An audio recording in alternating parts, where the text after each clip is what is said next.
Sa videong ito, ituturo ko sa inyo kung paano gamitin ang bagong update na website ni SSS. Kaya tara, samahan nyo ako at panoorin natin ang video na to. Pero bago yan, sa mga hindi pa nakasubscribe sa akin, kayo na ang bahala. So the same pa rin yung gagawin ninyo guys, punta pa rin kayo sa mga search engine na ginagamit ninyo kagaya sa akin Google Chrome at pagkatapos i-type lang ninyo ang sss.gov.ph. At pagkatapos hanapin at i-click nyo tong Social Security System under sa www.sss.gov.ph. At makakapasok na po kayo sa bagong website ni SSS. So marami na talagang naguguluhan dito. So dito guys, sa mga gustong kumuha ng SSS number, yung wala pa talagang SSS number, so i-click nyo na lang po itong apply for an SSS number online.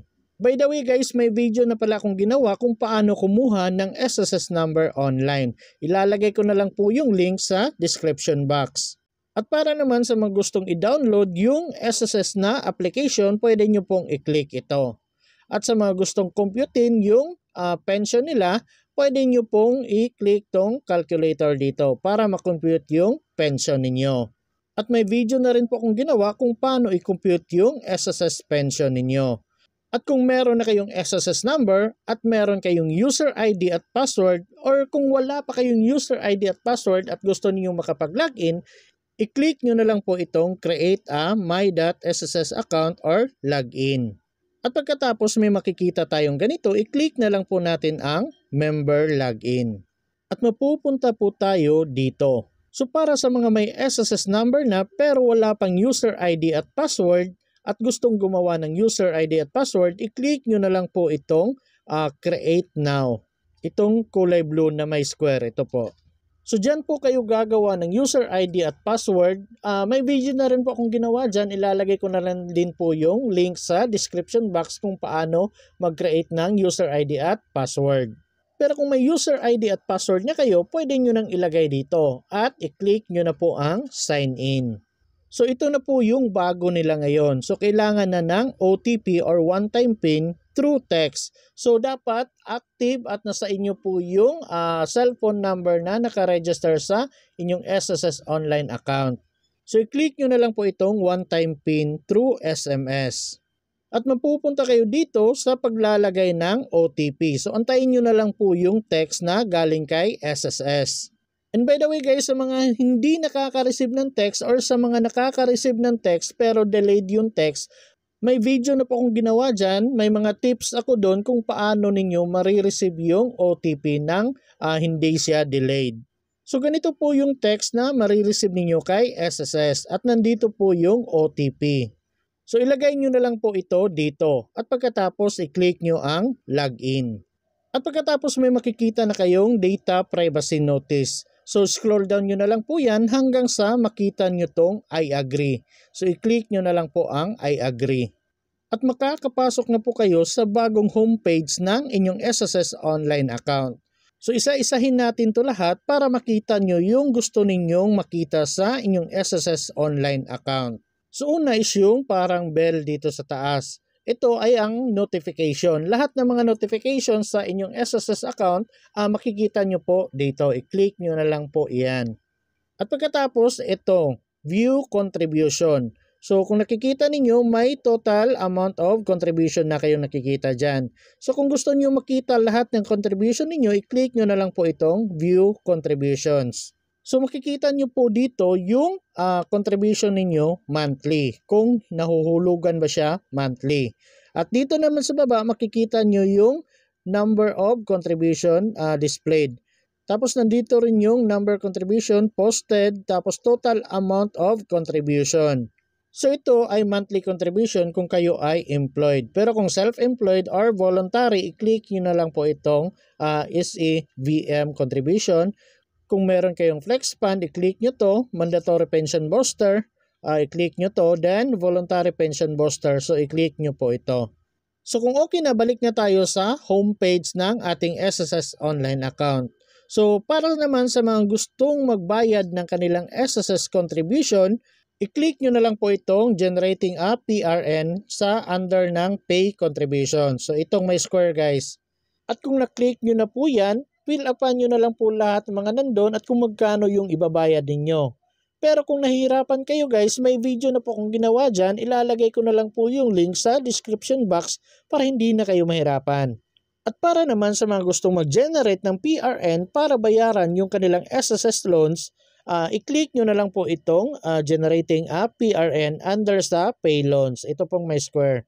So fill upan nyo na lang po lahat at ilagay nyo kung magkano yung amount na ibabayad ninyo. Pero kung nahihirapan talaga kayo guys, may video na rin po akong ginawa dyan. Ilalagay ko na lang po yung link sa description box para hindi kayo mahirapan. At kung okay na, dito naman tayo sa baba guys. So scroll down lang natin yan. At dito kung makikita ninyo may services po dyan. So para sa mga gustong mag-apply ng SSS salary loan, i-click nyo na lang po itong apply. At para naman sa mga gustong mag-apply ng pension loan, i-click nyo na lang po ito. At kung ang inyong lugar ay kasali sa calamity, i-click nyo na lang po itong calamity loan at pwede kayong mag-apply dyan. At para naman sa mga may utang na matagal nang hindi nababayaran at malaki na yung penalty nito, pwede nyo pong i-click itong apply for loan condonation para mawala po yung penalty. At sa mga buntis dyan, i-click nyo tong maternity benefit. At nandito din ang unemployed, sickness, disability, retirement, funeral, at death benefit. At dito naman sa baba guys, may makikita kayong quick links. So nandito pa rin yung payment reference number for loans. So same lang ito kanina guys, yung binanggit ko kanina sa taas. At sunod ay yung disbursement account enrollment module. So para po ito sa mga gustong kukuha ng benefits kay SSS kagaya ng salary loan, calamity loan, or mga retirement, ganyan, maternity, kailangan nyo pong mag-enroll ng bank account or e-wallets dito para doon po ihulog yung pera ni SSS na makukuha ninyo. Reminder lang po sa mga gustong mag-apply ng salary loan at calamity loan, dapat bank account talaga yung ipaparegister ninyo. Hindi po pwedeng GCash, Paymaya, ganyan yung mga e-wallets. Hindi po pwede kapag salary loan. Pero yung ibang benefits kagaya ng maternity, retirement, ganyan, pwede po yung e-wallets, Paymaya, ganyan, pwede po yan. At meron din ditong voluntary pension booster at yung auto debit arrangement or ADA. So balik naman tayo dito sa taas. So kung gusto niyo makita yung iba pang information guys, kagaya ng member information, i-click nyo na lang po itong tatlong linya dito sa taas. Ito po, itong may square. So under dito guys, may makikita kayong dashboard. Yun po yung nakita natin kanina. Tapos itong member information, services, loans, benefits, payment reference number. So unahin natin tong member information. At pagkatapos dito, makikita nyo na po yung member details, SSS UMID Pay Card Upgrade, My Contributions, at yung Update Security Questions. So i-click nyo na lang po dyan kung ano yung gusto ninyong makita. Pero kung may mga UMID na kayo guys at gusto ninyong i-upgrade into UMID Pay Card, i-click nyo na lang po itong SSS UMID Pay Card Upgrade. At ito namang may contributions, nakita na po natin to kanina, nandun na po talaga ito sa homepage ng ating SSS online account. May nakalagay po doon na view contribution. At para naman sa mga gustong mag-update ng security questions, pwede nyo pong i-click ito. Pero sa ngayon hindi pa ata available. Parang hindi pa ata tapos na mag-update ng System C SSS. So antayin lang natin na magkulay blue ito. At next punta tayo dito sa services. At under naman dito sa services, may makikita kayong disbursement account. So kung nakapag-enroll na kayo ng inyong bank account guys at inaantay na lang ninyo yung approval or kung active na yung bank account na na-register ninyo or mga e-wallets, i-click nyo na lang po itong disbursement account. So makikita nyo na po dyan. At para naman sa mga gustong magpa-redisbursement ng kanilang mga benefits, i-click nyo na lang po ito. Meron ding auto debit arrangement, voluntary pension booster, at nandito rin yung RTC-CPO reference number inquiry. At sunod punta na tayo dito sa loans. At under sa loans guys, makikita nyo yung salary loan, calamity loan, pension loan, pension penalty condonation. At dito naman tayo sa benefits. So dito makikita nyo po yung mga benefits ni SSS. Kagaya ng maternity, unemployment, sickness, disability, retirement, funeral, at death claim. At dito naman sa payment reference number. At makikita nyo rin po dito ang contributions at loans. At balik tayo dito sa homepage ng ating SSS online account. So dito naman tayo sa ating profile guys. I-click lang natin itong my square. So nandito po yung pangalan ninyo, tapos yung SSS number ninyo, tapos dito sa baba may makikita kayong my details, tapos yung change password kung gusto ninyong mag-change ng password ninyo, tapos kung gusto ninyong mag-set up ng time-based one-time password, pwede din po. By the way guys, sa mga hindi pa alam kung ano yung time-based one-time password at kung paano gumawa nito, may video na po akong ginawa dyan, ilalagay ko na lang po yung link sa description box. At kung kayo naman ay may mga problema sa inyong SSS account, pwede nyo pong i-click itong Contact Us.